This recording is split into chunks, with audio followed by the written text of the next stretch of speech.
नमस्कार दोस्तों। प्रस्तुत है मुंशी प्रेमचंद द्वारा लिखी गई कहानी मुफ्त का यश। उन दिनों संयोग से हाकिम जिला एक रसिक सज्जन थे। इतिहास और पुराने सिक्कों की खोज में उन्होंने अच्छी ख्याति प्राप्त कर ली थी। ईश्वर जाने दफ्तर के सूखे कामों से उन्हें ऐतिहासिक छानबीन के लिए कैसे समय मिल जाता था। वहाँ तो जब किसी अफसर से पूछिए तो वह यही कहता है, मारे काम के मरा जाता हूँ। सिर उठाने की फुर्सत नहीं मिलती। शायद शिकार और सैर भी उनके कामों में शामिल है। उन सज्जन की कीर्तियां मैंने देखी थी और मन में उनका आदर करता था, लेकिन उनकी अफसरी किसी प्रकार की घनिष्ठता में बाधक थी। मुझे संकोच था कि अगर मेरी ओर से पहल हुई तो लोग यही कहेंगे कि इसमें मेरा कोई स्वार्थ है, और मैं किसी दशा में भी यह इल्ज़ाम अपने सिर नहीं लेना चाहता था। मैं तो हुकाम को दावतों और सार्वजनिक उत्सवों में न्योता देने का भी विरोधी हूँ, और जब कभी सुनता हूँ कि किसी अफसर को किसी आम जलसे का सभापति बनाया गया या कोई स्कूल, औषधालय या विधवाश्रम किसी गवर्नर के नाम से खोला गया, तो अपने देश बंधुओं की दास मनोवृत्ति पर घंटों अफसोस करता हूँ।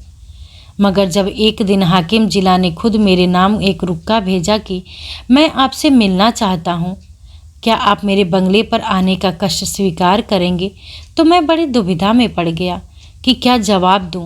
अपने एक मित्रों से सलाह ली।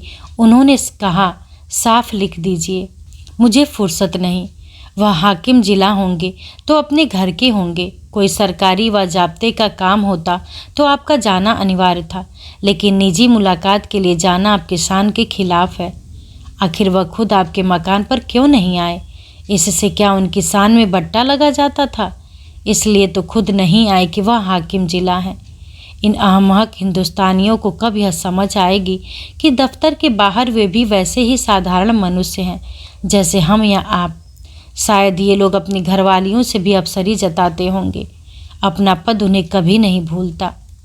एक मित्र ने जो लतीफ़ों के चलते फिरते तिजोरी हैं, हिंदुस्तानी अफसरों के विषय में कई बड़ी मनोरंजक घटनाएं सुनाई। एक अफसर साहब ससुराल गए। शायद स्त्री को विदा कराना था। जैसा आम रिवाज है, ससुर जी ने पहले ही वादे पर लड़की को विदा करना उचित न समझा। कहने लगे, बेटा इतने दिनों के बाद आई है, अभी कैसे विदा कर दूं? भला 6 महीने तो रहने दो। उधर धर्म पत्नी ने भी नाइन से संदेश कहला भेजा, अभी मैं नहीं जाना चाहती। आखिर माता पिता से भी तो मेरा कोई नाता है। कुछ तुम्हारे हाथ बिक थोड़े ही गई हूँ। दामाद साहब अफसर थे, जामे से बाहर हो गए। तुरंत घोड़े पर बैठे और सदर की राह ली। दूसरे ही दिन ससुर जी पर सम्मन जारी कर दिया। बेचारा बूढ़ा आदमी तुरंत लड़की को साथ लेकर दामाद की सेवा में जा पहुंचा। तब जाके उसकी जान बची। ये लोग ऐसे मिथ्याभिमानी होते हैं, और फिर तुम्हें हाकिम जिला से लेना ही क्या है? अगर तुम कोई विद्रोहात्मक गल्प या लेख लिखोगे तो फौरन गिरफ्तार कर लिए जाओगे। हाकिम जिला जरा भी मुरवत न करेंगे, कह देंगे यह गवर्नमेंट का हुक्म है, मैं क्या करूं?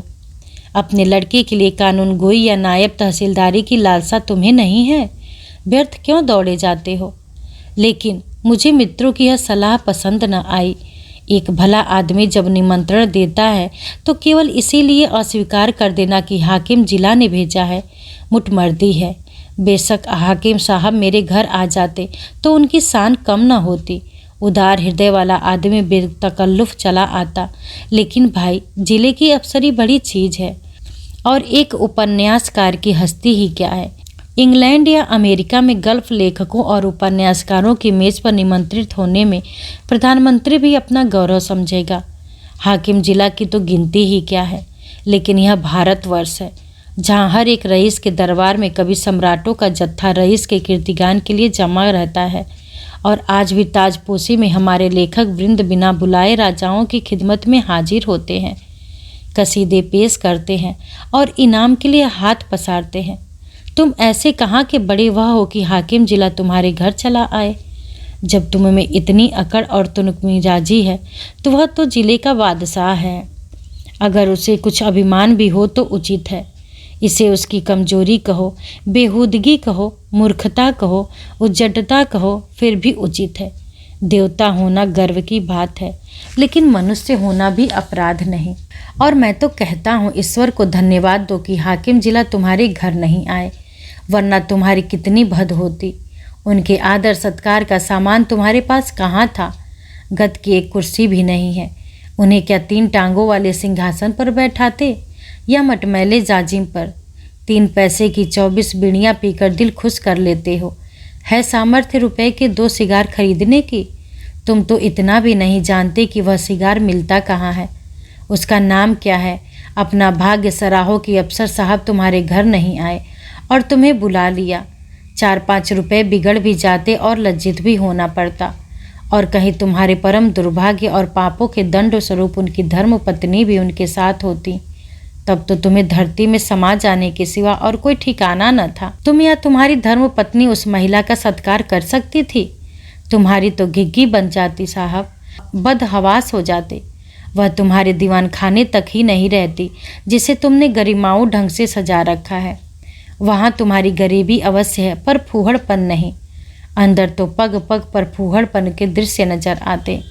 तुम अपने फटे पुराने पहनकर और अपनी विपन्नता में मगन रहकर जिंदगी बसर कर सकते हो, लेकिन कोई भी आत्माभिमानी आदमी यह पसंद नहीं कर सकता कि उसकी दुर्वस्था दूसरों के लिए विनोद की वस्तु बने। इन लेडी साहिबा के सामने तो तुम्हारी जबान बंद हो जाती।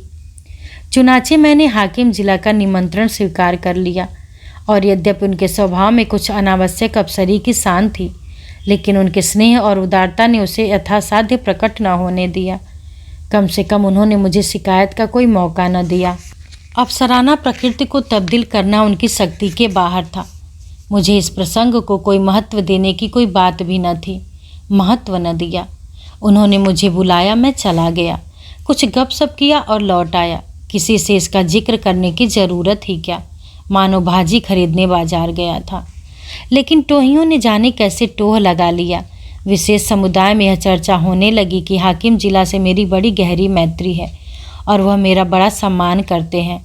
अतिशयोक्ति ने मेरा सम्मान और भी बढ़ा दिया। यहाँ तक मशहूर हुआ कि वह मुझसे सलाह लिए बगैर कोई फैसला या रिपोर्ट नहीं लिखते। कोई भी समझदार आदमी इस ख्याति से लाभ उठा सकता था। स्वार्थ में आदमी बावला हो जाता है, तिनके का सहारा ढूंढता फिरता है। ऐसे को विश्वास दिलाना कुछ मुश्किल न था कि मेरे द्वारा उनका काम निकल सकता है, लेकिन मैं ऐसी बातों से घृणा करता हूँ। सैकड़ों व्यक्ति अपनी कथाएं लेकर मेरे पास आए। किसी के साथ पुलिस ने बेजा ज्यादती की थी, कोई इनकम टैक्स वालों की सख्तियों से दुखी था, किसी की यह शिकायत थी कि दफ्तर में उस हक तलफी हो रही है और उसके पीछे के आदमियों को दनादन तरक्कियाँ मिल रही हैं। उसका नंबर आता है तो कोई परवाह नहीं करता। इस तरह का कोई न कोई प्रसंग नित्य ही मेरे पास आने लगा, लेकिन मेरे पास उन सब के लिए एक ही जवाब था, मुझसे कोई मतलब नहीं। एक दिन मैं अपने कमरे में बैठा था कि मेरे बचपन के एक सहपाठी मित्र आ टपके। हम दोनों एक ही मकतब में पढ़ने जाया करते थे। कोई 45 साल की पुरानी बात है। मेरी उम्र 19 साल से अधिक न थी। वह भी लगभग इसी उम्र के रहे होंगे, लेकिन मुझसे कहीं बलवान और हृष्ट पुष्ट। मैं जहीन था, वह निरे कौदन। मौलवी साहब उनसे हार गए थे और उन्हें सबक पढ़ाने का भार मुझ पर डाल दिया था। अपने से दुगने व्यक्ति को पढ़ाना मैं अपने लिए गौरव की बात समझता था और खूब मन लगाकर पढ़ाता था। फल यह हुआ कि मौलवी साहब की छड़ी जहाँ असफल रही, वहाँ मेरा प्रेम सफल हो गया। बलदेव चल निकला, खालिक बारी तक जा पहुँचा, मगर इस बीच में मौलवी साहब का स्वर्गवास हो गया और वह शाखा टूट गई। उनके छात्र भी इधर उधर हो गए। तब से बलदेव को केवल मैंने 2-3 बार रास्ते में देखा। मैं अब भी वही सिंकिया पहलवान हूँ और वह अब भी वह भीमकाय। राम राम हुई, क्षेम कुशल पूछा और अपनी अपनी राह चले गए। मैंने उनसे हाथ मिलाते हुए कहा, आओ भाई बलदेव, मज़े में तो हो? कैसे याद किया? क्या करते हो आजकल?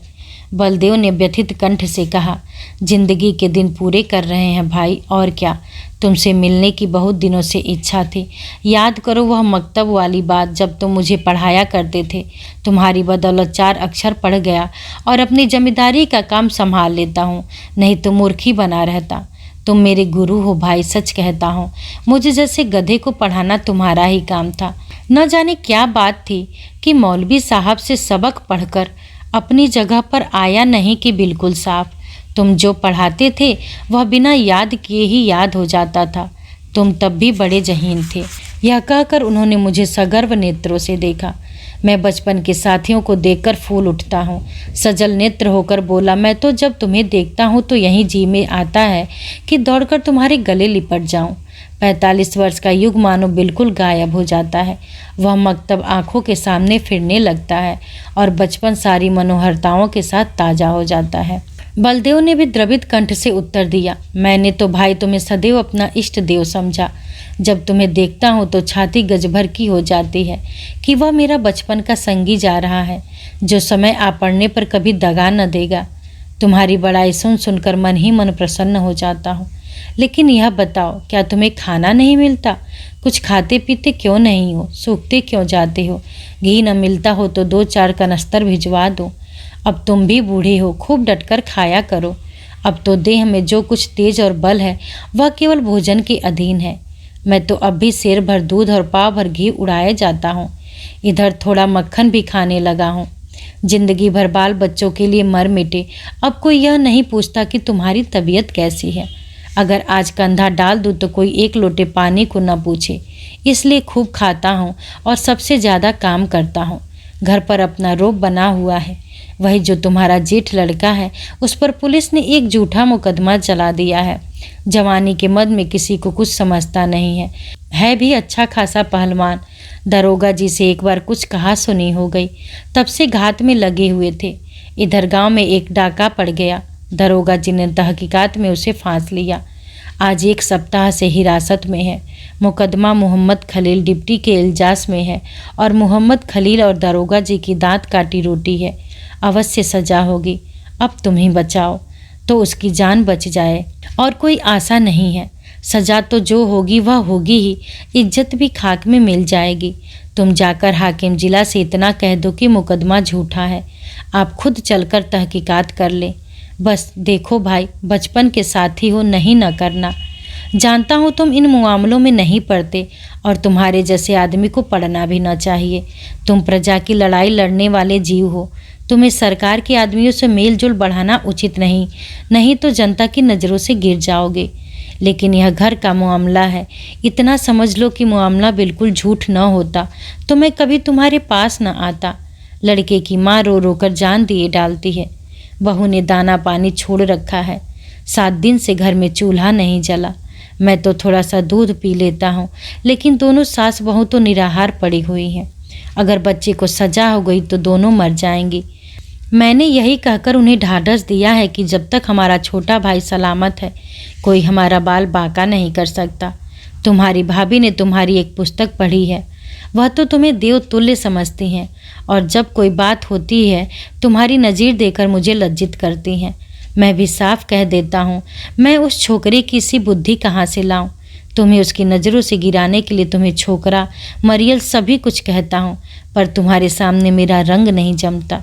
मैं बड़े संकट में पड़ गया। मेरी ओर से जितनी आपत्तियाँ हो सकती थीं उन सब का जवाब बलदेव सिंह ने पहले ही से दे दिया था। इनको फिर दोहराना व्यर्थ था।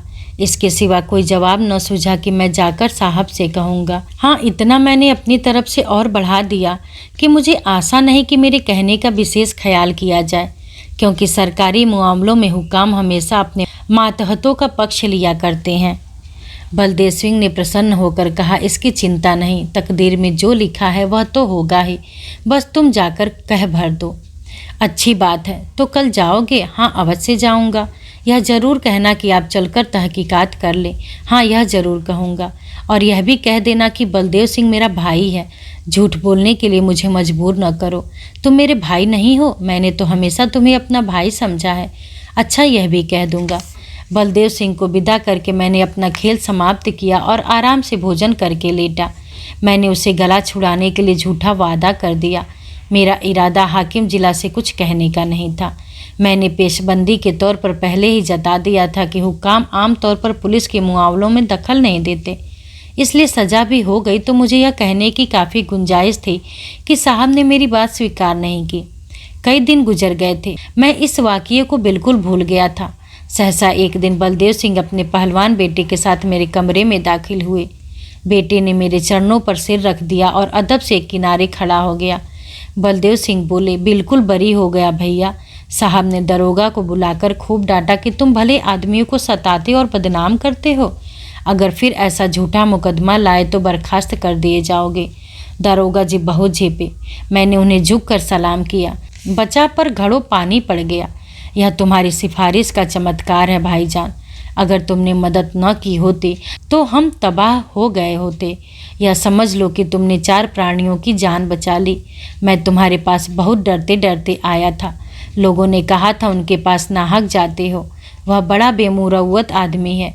उसकी जात से किसी का उपकार नहीं हो सकता। आदमी वह है जो दूसरों का हित करे। वह क्या आदमी है जो किसी की कुछ सुने ही नहीं। लेकिन भाईजान, मैंने किसी की बात न मानी। मेरे दिल में मेरा राम बैठा कह रहा था, तुम चाहे कितने ही रूखे और बेलाग हो, लेकिन मुझ अवश्य दया करोगे। यह कहकर बलदेव सिंह ने अपने बेटे को इशारा किया। वह बाहर गया और एक बड़ा सा गट्ठर उठा लाया जिसमें भांति भांति की देहाती सौगातें बंधी हुई थी। हालांकि मैं बराबर कहे जाता था, तुम ये चीज़ें नाहक लाए, इनकी क्या ज़रूरत थी। कितने गवार हो, आखिर तो ठहरे देहाती। मैंने कुछ नहीं कहा। मैं तो साहब के पास गया भी नहीं। लेकिन कौन सुनता है। खोया, दही, मटर की फलियाँ, मावट, ताज़ा गुड़ और जाने क्या क्या आ गया। मैंने कहने को तो एक तरह से कह दिया। मैं साहब के पास गया ही नहीं। जो कुछ हुआ खुद हुआ, मेरा कोई एहसान नहीं है। लेकिन उसका मतलब यह निकाला गया कि मैं केवल नम्रता से और सौगातों को लौटा देने का कोई बहाना ढूंढने के लिए ऐसा कह रहा हूँ। मुझे इतनी हिम्मत न हुई कि मैं इस बात का विश्वास दिलाता। इसका जो अर्थ निकाला गया वही मैं चाहता था। मुफ्त का एहसान छोड़ने को जी न चाहता था। अंत में जब मैंने जोर देकर कहा कि किसी से इस बात का जिक्र न करना, नहीं तो मेरे पास फरियादों का मेला लग जाएगा, तो मानो मैंने स्वीकार कर लिया कि मैंने सिफारिश की और जोरों से की।